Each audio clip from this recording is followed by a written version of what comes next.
Very good. I was thinking about the passage of Scripture where the guy builds his barns, where Jesus, he says, hey, I got so much here. I'm going to build my barns, and I'm going to say to my soul, what? Soul, you've accumulated much goods.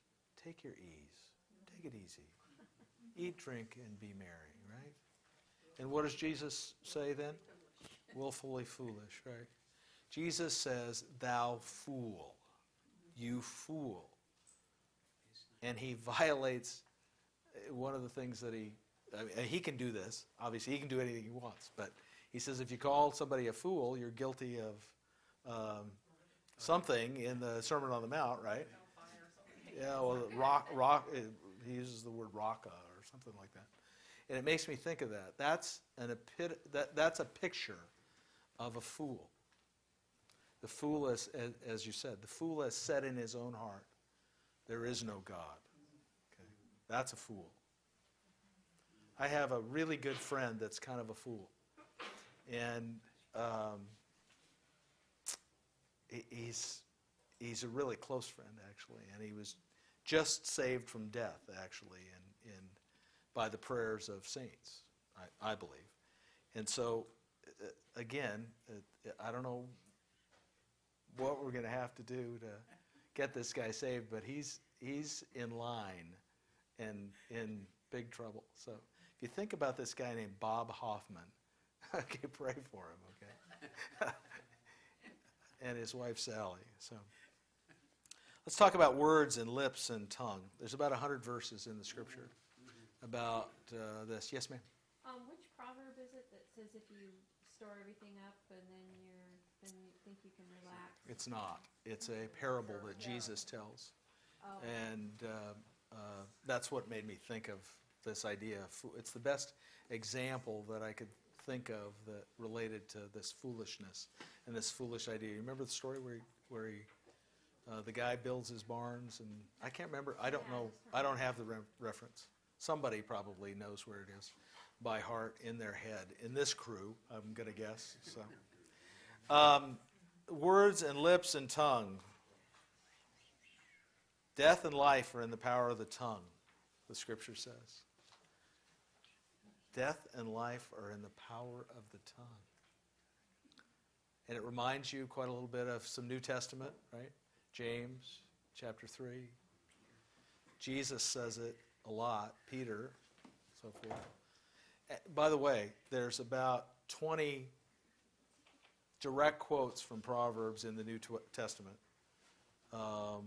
And lots of the material that you see in the New Testament books starts to appear in the Proverbs. I mean, you just start to see it as it kind of comes off the pages. So that's pretty interesting. The death and life are in the power of the tongue. The adulterous woman uses words here, flattering, seduction. She uses her lips. They drip with honey and oil. She's very convincing, persuasive. Right? She uses her lips and her words in an improper way. So the wrong use would be from B above. Flatter, seduce, entice. Perverse mouth, the Scripture says. Conceal violence. You babble, you lie. We'll get to that in a moment. Things God hates and loves. Slander, you can lead to ruin, insolence, spirit crushing. And those are just from chapters 10 through 15. Okay? I couldn't list everything here. I mean, I got 100 and something scriptures, right? So that's just from, if you look at chapter 10 through 15, you'll find that lips in the wrong way can be used like that. And lots of times, interestingly enough, those kind of bad ways are tied to this fool here. Bad use. Okay? Good use of words is often tied to wisdom.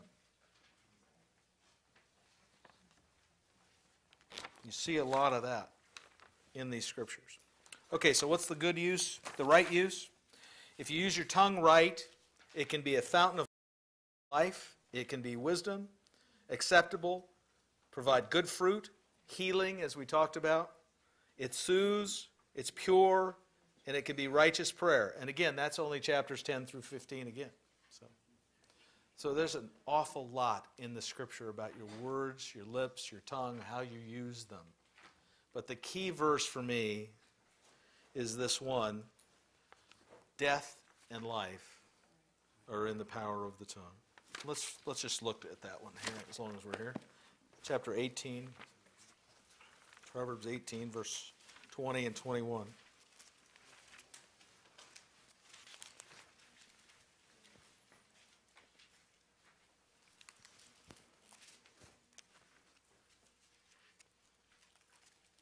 Would somebody else like to read this, just so that I'm not doing all the talking here? Betty, read it. Yeah, I just was seeing if anybody did. Anybody want to read it? Okay, I'll read it. Verse 18. Chapter 18, 20 and 21. When a man's stomach is full, it is the fruit of his own mouth. It is the yield of his lips that fills him. Death and life are in the gift of the tongue. Those who indulge it must eat the fruit it yields. Who finds a wife finds happiness, receiving a mark of favor from Yahweh. We'll get there. Okay? 20 and 21. There's lots of places as well where it says, if you got a lot of words, it's going to lead to sin. In the Proverbs here. I'm a man of many words. You nailed me. What is it they say you can't hear if you're talking? That's why he gave us two of these and one of these. I'm sorry, I didn't hear what you said.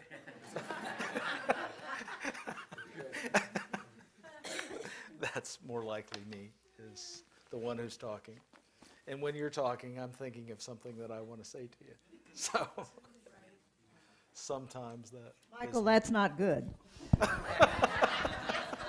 Counseling is available.